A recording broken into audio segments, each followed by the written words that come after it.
Well, welcome back to our discussion about applications of trig functions. And in this video, we are going to talk about how do we solve problems that involve bearings. Okay, so what the heck is a bearing?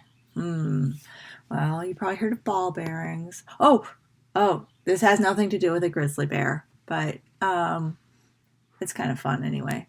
A bearing is actually a way or method of telling direction from a specific location to another specific location. So typically a bearing is written with three different components, okay? So remember, you're starting at an origination point. And from that origination point, is the destination north or south? That's the first part of the bearing. The second part of the bearing is then from that north-south axis, the vertical axis, how far to the east or the west in degrees is the destination? So this is a little bit different because in the past, when we were dealing with angles, we've been measuring them from the x-axis. For bearings, we always measure from the y. We're wanting to know how far to the east or the west is our destination. And then the last component is we already decided how far we wanted to state which direction, east or west. So a couple of examples of what bearings look like. North 48 degrees east, south 22 degrees west. These are all examples of bearings. Let's get comfortable in identifying bearings from one point to another, from an origination to a destination. Okay, so our first example here is we want the bearing from point O to point A. So the first thing you want to do is look at point O and decide, are you going to have to go north or south to get to point A? So here's point O and here's point A. Well, obviously we've got to go north. Okay, so that's the first component of our bearing, so north. Now, how far from that north axis do I have to go to get to point A? Well, that's that angle right there that's formed with the vertical axis, okay? So it's going to be north 60 degrees. And then which direction am I going? Am I going to the west or am I going to the east? And of course, we are going to the east here. So my bearing is north 60 degrees east. From O to B, we're going to do the same thing. Which direction, north or south, do I need to go from point O to get to point B? And of course, we know that that's going to have to be south. And then how far do I have to go to the west or to the east? And we are going to have to go 45 degrees to get to point B. All right, and so that will be our measurement right there. So we have south 45 degrees, and then we want to identify, am I going to the east or to the west? And so that would be definitely to the east. So south 45 degrees east. All right, from O to C, we are going north or south? And if you answered south, you'd be right.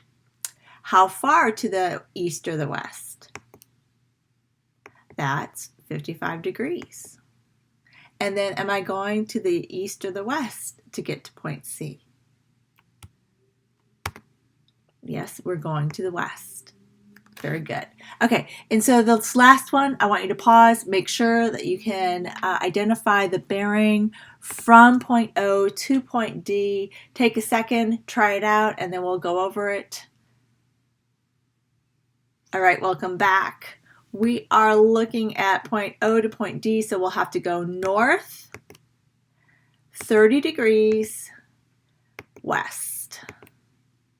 Okay, awesome. That is very good. All right, so now let's see how we could actually use bearings. All right, and so bearings are really useful because when we are traveling, we need to set courses, right? Your pilot in a plane would have to set a course. If you are in a ship, you would have to set a course.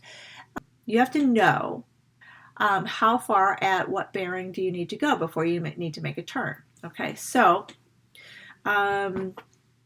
if you ever want to be a pilot, you'll probably need to use bearings. So let's go ahead and try this. Let's read through this problem. Remember that when you have an application problem, the first thing you want to do is read through the problem, get kind of an idea of what's going on. A ship sights a lighthouse directly to the south. A second ship, 9 miles east of the first ship, also sights the lighthouse. The bearing from the second ship to the lighthouse is south 34 degrees west. How far to the nearest tenth of a mile is the first ship from the lighthouse? All right, so we kind of have an idea of what's going on here, but it will be helpful for us to draw a little bit of a sketch of this scenario that's happening. So let's start with that first little bit. A ship sights a lighthouse directly to the south. So let's draw a little ship, and let's draw a lighthouse directly south of it. Okay. Oh, there we go. We've got a ship. And we have a lighthouse that is due south from the ship. All right. Next bit here. A second ship, 9 miles east of the first ship, also sights the lighthouse. Okay. So, pirates. This ship is directly 9 miles to the east. We put that in our diagram as well. We've labeled the distance and the fact that it is directly to the east. Now, the next bit says the bearing from the second ship to the lighthouse is south 34 degrees west. Okay, so we want to put kind of an XY axis where that ship is, and that will be our origination point. Then we would have to go south and then 34 degrees to the west to show this bearing to the lighthouse. So that looks kind of like this. Okay, so now what is being asked for? How far to the nearest tenth of a mile is the first ship from the lighthouse? So we are interested in this distance from the ship to the lighthouse. Well, do you notice that what we have here is a right triangle? Okay, we're going to use this right triangle. We're actually going to move it over to the side here and work with it. And let's go ahead and label it. We are assuming, since this is due south and due east, that this will be a right angle. We're interested in solving for D. We know that this is 9. Oh, but we don't know this angle measure here. Oh, but we do know this angle measure here. And if this is a right angle and we're going directly south here, we can assume this to be a right angle as well. Okay, and so we can determine this angle measure by subtracting 34 degrees from 90, okay? And so we can label our triangle like this. We have a right angle, we know this is D, we know this is 9 miles, and we know that this is 56 degrees. Okay, so what I'm interested in then is D, and if I'm looking at this angle right here, 56 degrees, I'm interested in the opposite over the adjacent. So I'm going to set up a tangent equation. Tangent of 56 degrees is equal to D over 9. Okay, and so now I can solve for D by multiplying both sides of that equation by 9. And I'd say, well, D is equal to 9 times the tangent of 56 degrees.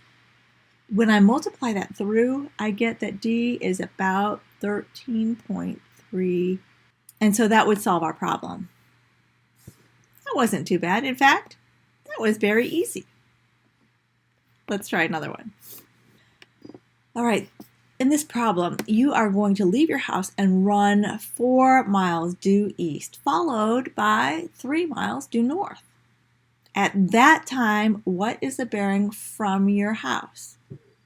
Okay, so similar to the last example, we're going to set this up by drawing a little sketch. Let's draw a sketch of a house and us running 4 miles to the east. Here we go, we're running. All right, and then once we run 4 miles to the east, we are then going to run 3 miles due north. So from that point, we're going to go 3 miles due north.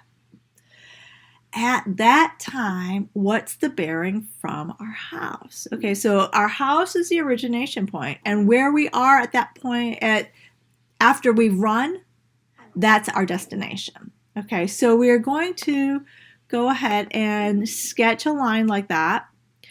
and put our axis by our origination point. And we are interested in what is this bearing right here. Well, notice we've created this right triangle, correct? And we know if I'm looking at the right triangle, we can think about this angle here has a tangent of 3/4. So let's name that angle. Let's name it theta, okay? And let's set up a tangent situation, okay? The tangent of theta is going to equal 3/4. Well, if the tangent of theta is 3/4, I can take the tangent inverse of both sides of that equation and get that theta is equal to tangent inverse of 3/4. And then I can use my calculator to find theta. So theta will end up being about 36.9 degrees. Okay, that's not so bad. But that's not exactly what I'm looking for, right? I'm looking for this bearing. So the first thing I'm going to need from theta is I'm going to have to go back and find this angle measure. How would I do that? I am going to, since this is a due north and this is a due north and this is a due east, this is a right angle. So 90 degrees minus theta would give us that angle measure. So we can set up our bearing, right? So we would go north and then this angle measure and then east, right? So our bearing looks like this: north, whatever this angle measure is, which we know is going to be 90 degrees minus 36.9 degrees, and then east. And we can finish it up just like that. North, 53.1 degrees east. All right, and that wraps up bearings. You are very good at math. I'll see you next time.